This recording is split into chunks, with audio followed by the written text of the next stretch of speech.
Hi, everybody. Mitch Tam here. Thanks for joining me today. This week's security news update. In the security and privacy alerts, first, identity security provider SailPoint, which is used by many large companies, for example, Home Depot, Toyota, General Motors, and a bunch of small companies, hit an attack with a perfect 10. This is probably not one of those times you want a perfect 10, but they got a perfect 10.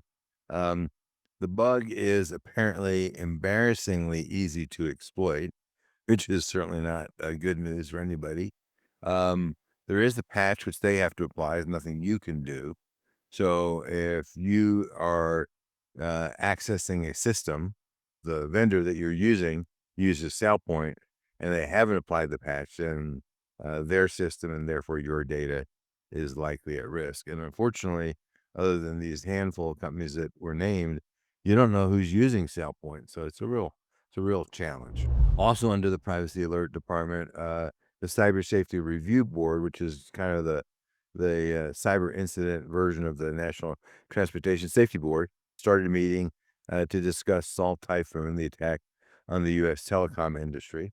Uh, Unlike the NTSB, which has like a year or more to go off and decide what the outcome is, the Cyber Safety Review Board, by law, only has something like 90 days to report out on their recommendation. So we shall see that pretty soon. In the CMMC Q&A department, we have just a couple of new questions in there, but if CMMC is something that's on your plate, I definitely recommend reading those. In the reference department is a great article in Wired talking about Russian socialite Ekaterina Zadanova. She was a rising star both in the social world and apparently in the crime world until she got caught at it. The U.S. hit her with economic sanctions for money laundering, but they say that she swaps uh, dirty drug cash for crypto. So she's not a drug dealer. She is just the go-between, the person who profits, who skims off the top in making sure these transactions happen. The reports are that they are moving six-figure billions of dollars in crypto a year. So what they're doing is they're taking dirty money from drugs, they're converting it, they're selling it in stacks of cash into the crypto business that people are trading. And so, basically the people are getting cash at a big discount, or said differently, their crypto is worth a lot more than it's actually worth. Not that crypto is necessarily worth anything, but um, it's an interesting thing, interesting article, and definitely easy reading, worth reading. In the patches department, Cisco is warning again of a bug that they patched back in 2014 that apparently people didn't do much about back in 2014. So now they have re-released the alert because the bug is now being exploited. This is one of those cases where, I talk about all the time about how quickly bugs get exploited. Well, sometimes they take a long time to get exploited. But if you're a Cisco owner and you run ASAs, now would be a great time to patch. In the legislative and legal department, this is not going to make a lot. I don't know what's going to happen out of this one, but the D.C. Circuit Court upheld the sell or die provision of the TikTok law, which goes into effect the day before the new president gets inaugurated. Welcome to D.C., Mr. President, and you now have 90 million U.S. citizens upset with you because their way of earning a living in many cases, and also their entertainment comes from TikTok, and TikTok gets banned, then that's a problem for them. So, um, you know, he could tell people to ignore the law, and that might possibly work. I mean, if I was one of the big players, given the vendetta that this next president seems to have a penchant for, just because he says, "Don't worry about it," I certainly wouldn't trust that. Um, so it's not clear what's going to happen, but now obviously the TikTok is going to appeal this to the Supreme Court. The Supreme Court may save the bacon for the next president by putting an injunction on the law or declaring it unconstitutional. I think it's highly unlikely to do anything in the 28 days or whatever it is between now and the inauguration. They could do an injunction in that time period, um, but it's going to be really interesting to see. We'll definitely see what happens there in the education department. Another meme coin, the Hocktua coin, lost 90% of its value. It's not clear. The person who created this meme coin is Haley Welch. She's a social media influencer, and she claims that this was not a pump and dump scam, but it sure looks like a pump and dump scam.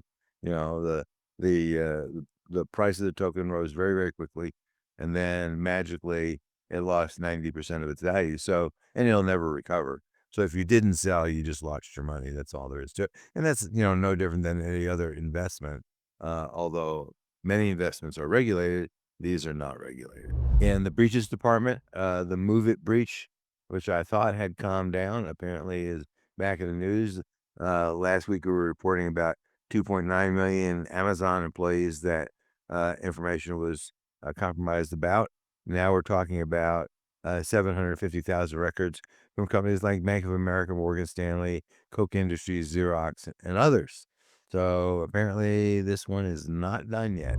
Next, medical testing company Life Labs didn't do a great job of protecting customer data, but they tried really, really hard to protect the report, which said they did a crappy job of protecting the customer's data. So the hack actually occurred in 2019. The regulators finished writing the report in 2020. That was about 4 years ago, right? But the company used legal maneuvers to hold up the release of the report until now. Now the report is public. And now that it's public, it's understandable why they tried to squash this report. It basically said, you know, the company did not do very much when it came to cybersecurity. Um, the company, their justification for trying to squash the report was, well, we think the risk is low. And at least according to reports, the reason they think the risk is low is because they paid off the hackers. And after all, hackers are very trustworthy people. So if the hackers say they're not going to sell your data, well, I mean, surely you can trust that, right? Next, the UK Ministry of Defense was hit by a cyber attack, affected a small number of people, 600 or so employees of the MOD, but it was a credential theft. So unlike, they stole your email address or birth date or something like that. This is the credentials to an access portal. Now, it wasn't an access portal to classified information, but still it was an access portal to sensitive information. So the MOD is running around in circles trying to figure out how to spin this one, but mostly they spin it like they got hacked. Apparently, the reason the hackers were successful is because the MOD allowed employees to use personal devices which allowed them to bypass multi-factor authentication. Now, this is epically dumb on the part of the MOD, and they should get their backside seriously throttled over that one. So I suspect that capability will instantly disappear. Next, researchers wondered, here's inquiring minds want to know, how quickly, if you put credentials, either accidentally or without thinking intentionally, in a public repository like GitHub or uh, places like that, um, how long will it take before hackers discover them? Well, the answer, unfortunately, is not very long. Literally, in some cases, it's as quickly as hours. Uh, in the worst case of what they discovered, it was single digit number of days. So if you are not really doing a great job about filtering stuff that goes into the repositories, um, now would be a good time to start thinking about how you're going to do that. Speaking of our next president, he definitely has a series of challenges. Here's another one he's going to have to deal with. Um, the Chinese are absolutely thrilled about U.S. sanctions, not. So they decided, well, and they've toyed with this before. We're going to restrict the export of rare earth elements. These are the things we use for weapons. We use them for semiconductors, which are used in almost everything, right? Chips, but only to the United States, not other countries. This is definitely a targeted tit for tat kind of thing. Um, but the other thing is they are requiring that other countries that they're selling to basically disclose if they are reselling the stuff that China's selling to them to us. Um, Depending on how effective this sanction is, this is a problem for U.S., both for our military as well as industry, because there's chips and everything. And if we can't get the materials we need to make chips, that's a problem. We saw that during the pandemic, for example. The United States is looking for other sources. The bad news is China will probably have to figure out a way to negotiate their way out of this one, because what the United States is doing is looking for other sources of raw materials. And if they're successful at that, which they will be successful, um, although those raw materials will likely come at a higher price, generating inflation, since there's chips and everything now. Um, you know, Still, it will make us less dependent on China. Now, the United States is only one market for China. China has another 170 countries to deal with. So, losing the U.S. market or being diminished in the U.S. market, maybe that's painful, but certainly not the end of the world for them. So we'll see how this one plays out. It'll play out in January, and it's unclear exactly how the next administration is going to deal with this. But I don't think there's an easy way out here, because both countries want to save face. The next president wants to impose tariffs. China doesn't want you to impose tariffs. So how do you fix that? I don't know. Next, another challenge for the next president. He's definitely got a basket full of them. The Chinese attacked U.S. telecom industry. It apparently is going to be years before we get them out completely. But now, what do we do?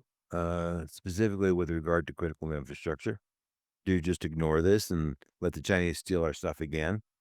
The thing that's going to be interesting about this one, and apparently the Senate had a classified briefing the other day, and some of the senators came out somewhat shell shocked by what the law enforcement told them.